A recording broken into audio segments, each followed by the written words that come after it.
Habitual action में used to का प्रयोग बहुत ही ज्यादा डिफरेंट और बहुत ही ज्यादा यूनिक होता है। तो देखते हैं यूज्ड टू का प्रयोग कहाँ करते हैं, कैसे करते हैं। बट उससे पहले थोड़ा मेरे बारे में जान लीजिए। मेरा नाम नेहा है और आप देख रहे हैं स्पोकन इंग्लिश विद नेहा।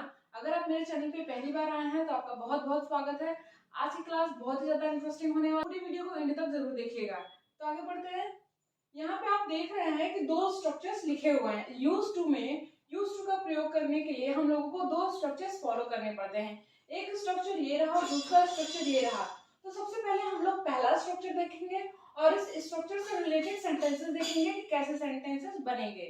और उसके बाद हम लोग दूसरा स्ट्रक्चर देखेंगे और दूसरे स्ट्रक्चर से रिलेटेड हम लोग सेंटेंसेस देखेंगे। ठीक है, तो पहले हम लोग पहला स्ट्रक्चर देखते हैं। क्या लिखा हुआ है? सबसे पहले है हमारा सब्जेक्ट, उसके बाद हमारा हेल्पिंग वर्ब होगा। अगर सेंटेंस हमारा प्रेजेंट में है, यदि सेंटेंस हमारा प्रेजेंट में है तो हम इज एम आर का प्रयोग करेंगे सब्जेक्ट के अकॉर्डिंग, और यदि सेंटेंस हमारा पास्ट में है तो सब्जेक्ट के अकॉर्डिंग वॉज वर, और यदि सेंटेंस हमारा फ्यूचर में है तो हम विल बी का प्रयोग करेंगे। इतनी तो बातें आपको क्लियर ही होंगी। उसके बाद यूज टू का प्रयोग करना है एंड देयर आफ्टर वर्ब की फोर्थ फॉर्म। अगर यूज टू के बाद वर्ब आता है तो हम लोग फोर्थ फॉर्म यूज करेंगे, मतलब कि वर्ब में आईएनजी ऐड कर देंगे। और यदि वर्ब नहीं आता है तो हम लोग सीधे ऑब्जेक्ट ही लिखेंगे। ठीक है, तो ये था हमारा पहला स्ट्रक्चर। तो पहले स्ट्रक्चर से रिलेटेड सेंटेंसेस देख लेते हैं। क्या है सेंटेंस?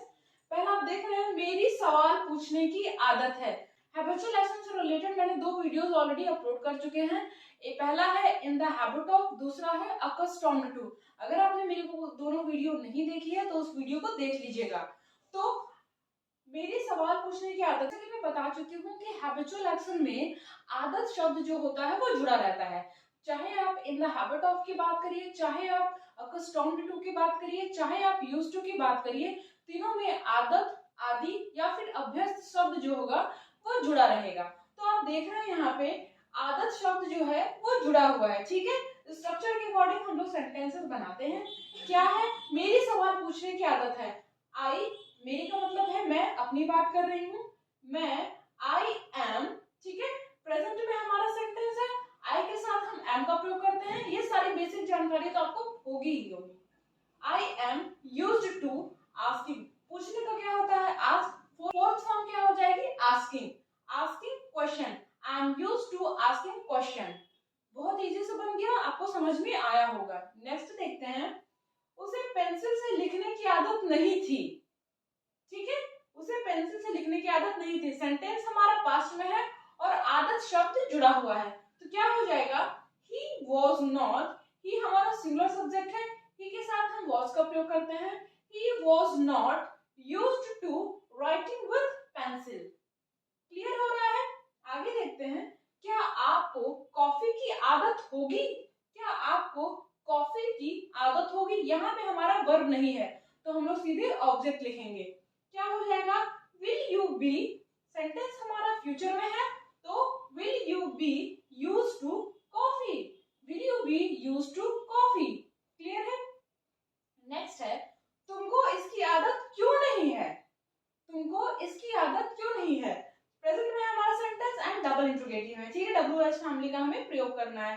क्यों का होता है? वाई, वाई हम लोग सबसे पहले लिख लेंगे। उसके बाद सेंटेंस कंस्ट्रक्शन हमारा ये बताता है कि वाई के बाद हमारा हेल्पिंग वर्ब होना चाहिए, उसके बाद सब्जेक्ट।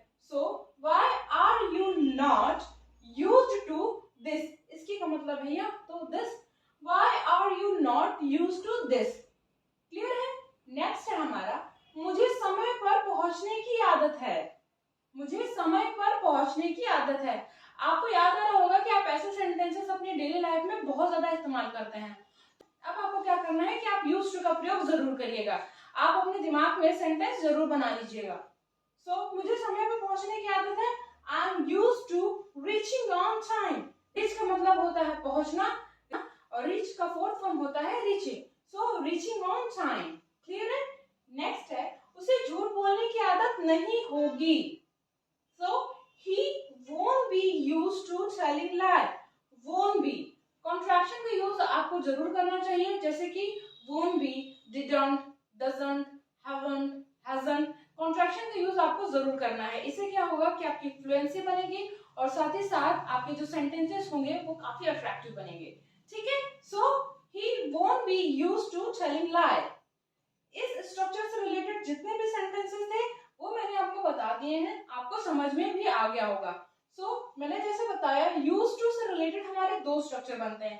पहला स्ट्रक्चर हमारा क्लियर है, दूसरा स्ट्रक्चर देखते हैं क्या है। सबसे पहले सब्जेक्ट लिखा हुआ है, राइट। उसके बाद हमारा सडन यूज्ड टू आ गया है। इसका मतलब है कि सब्जेक्ट के बाद हमें हेल्पिंग वर्ब का प्रयोग नहीं करना है, और जब हम हेल्पिंग वर्ब का प्रयोग नहीं करते हैं तो उसके बाद जो हमारी वर्ब होती है वो वर्ब फर्स्ट फॉर्म में ही होती है। इसका मतलब है कि जब हेल्पिंग वर्ब लगाएंगे यूज्ड टू में तो वर्ब हमारी फोर्थ फॉर्म में होगी, और जब हम हेल्पिंग वर्ब नहीं लगाएंगे यूज्ड टू में तो वर्ब जो होगी हमारी फर्स्ट फॉर्म में होगी। ठीक है, ये स्ट्रक्चर है हमारा। अब ये देखते हैं कि सेंटेंसेस हमारे कैसे आएंगे। हमारे सेंटेंसेस ऐसे आएंगे, ये एग्जांपल्स मैंने यहाँ पे लिखा हुआ है, ऐसे सेंटेंसेस हमारे आएंगे। देखते हैं क्या है। मैं टीम इंस्टीट्यूट में पढ़ाया करती थी। ठीक है, मैं टीम इंस्टीट्यूट में पढ़ाया करती थी। अगर ऐसे सेंटेंसेस आते हैं कि वह सुबह में जाया करता था, मतलब कोई काम की बात हो रही है, कोई एक्शन की बात हो रही है कि ये काम हुआ करता था।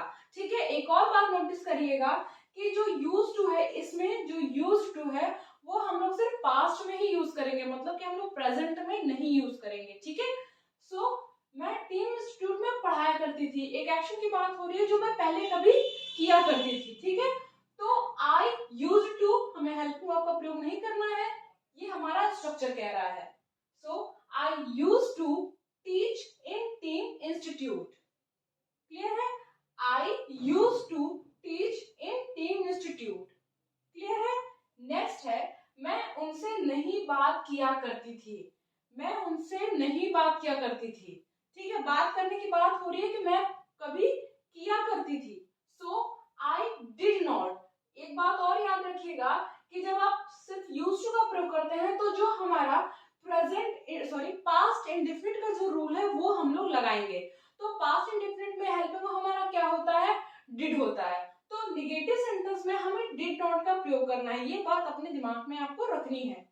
आई डिड नॉट, जब आप डिड नॉट का प्रयोग कर लेते हैं तो आप यहाँ पे देख रहे हैं कि यूज्ड टू हमारा बन गया है यूज्ड टू। क्लियर है, आई डिड नॉट या फिर I didn't use to talk to him. I didn't use to talk to him. Clear हो रहे होंगे सेंटेंसेस। नेक्स्ट, वह दिल्ली जाया करता था। वह दिल्ली जाया करता था मतलब अब नहीं जाता है। He used to go to Delhi. He used to go to Delhi. Clear है। नेक्स्ट है, क्या वह सुबह में टहला करता था।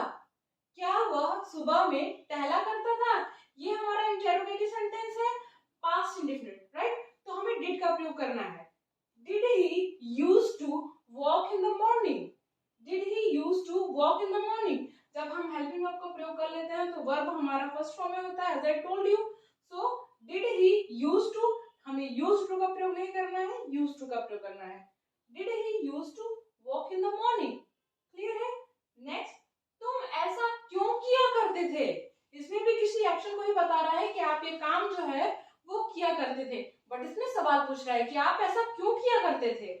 So why did you used to do like this? Why did you used to do like this? Clear है। नेक्स्ट एंड लास्ट, दादी कहानी सुनाया करती थी। दादी कहानी सुनाया करती थी। So grandmother used to tell story. ठीक है, ये सेंटेंसेस क्लियर हो रहे होंगे। मुझे लगता है कि यूज्ड टू थोड़ा सा डिफरेंट होता है, थोड़ा सा टफ होता है, काफी बच्चे कंफ्यूज हो जाते हैं कि यूज्ड टू का प्रयोग कहाँ करना है, कैसे करना है। बट मैंने आपको बहुत ही इजी वे में बताया है कि यूज्ड टू का प्रयोग कहाँ करना है।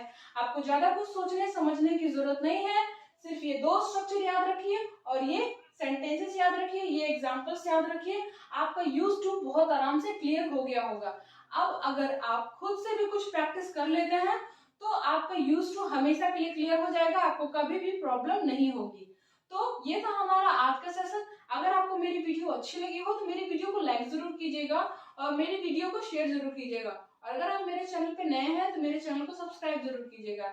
मिलते हैं नेक्स्ट वीडियो में, तब तक keep practicing. Thanks for watching.